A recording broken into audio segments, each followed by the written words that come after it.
Now, one last thing with like accessing an array, if I wanted to, I could maybe make like a double, call it, I don't know, y, and I could take an element from maybe I. So like maybe I'll take I bracket 1 and I'll multiply it with, say, h bracket 3, that's the integer -5, and then I'll add to that j bracket 0.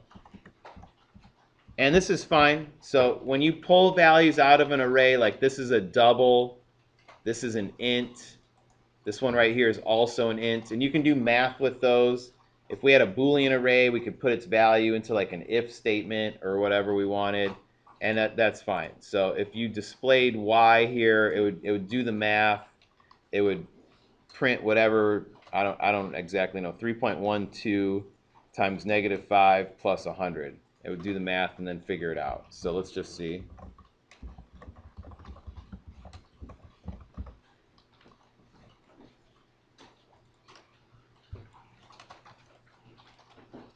Apparently that equals 84.4.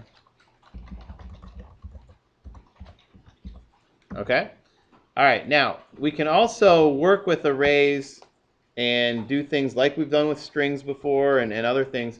So for example, let's say I wanted to get the sum of everything within this array here, h. Okay, there's 6 values in there. Maybe I don't know how many values are in it though. Maybe it's a mysterious array to me. What I could do is I could make a sum variable like we've done before, and then I could go across that array's contents and start adding up all of that stuff in there. Okay, so I'll write a loop, and I'll make like, I think I already used the letter I, so maybe I'll go Z. I'll start at 0, and I'll go up to the end of that array. Let's copy that array down here so we can see it.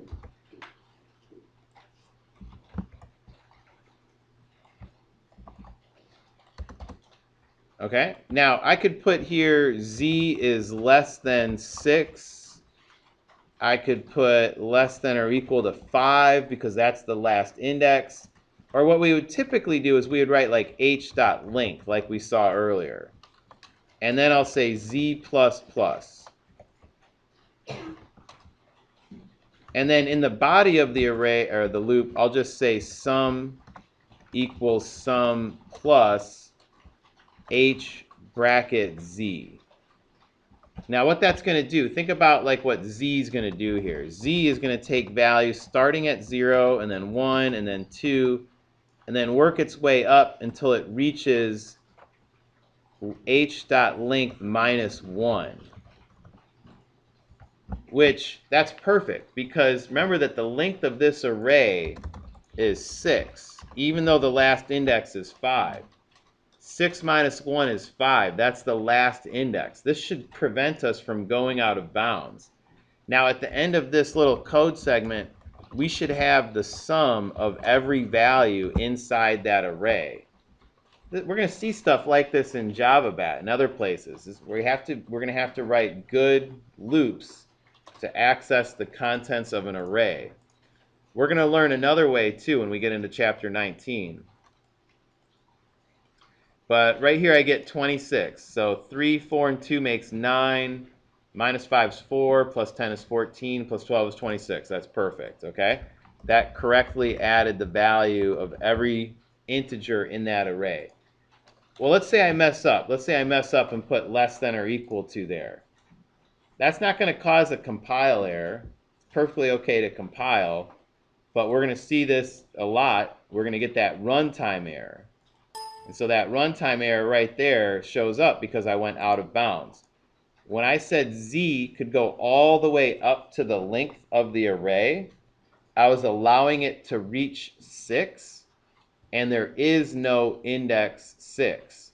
The last index is 5.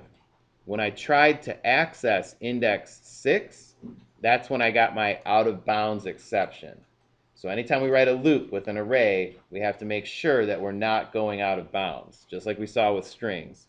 Okay, so the nice thing here is if I went back and changed this array and I just put some more numbers in there, my loop should like automatically adapt to fit that new array. All right, this is what we call dynamic code writing.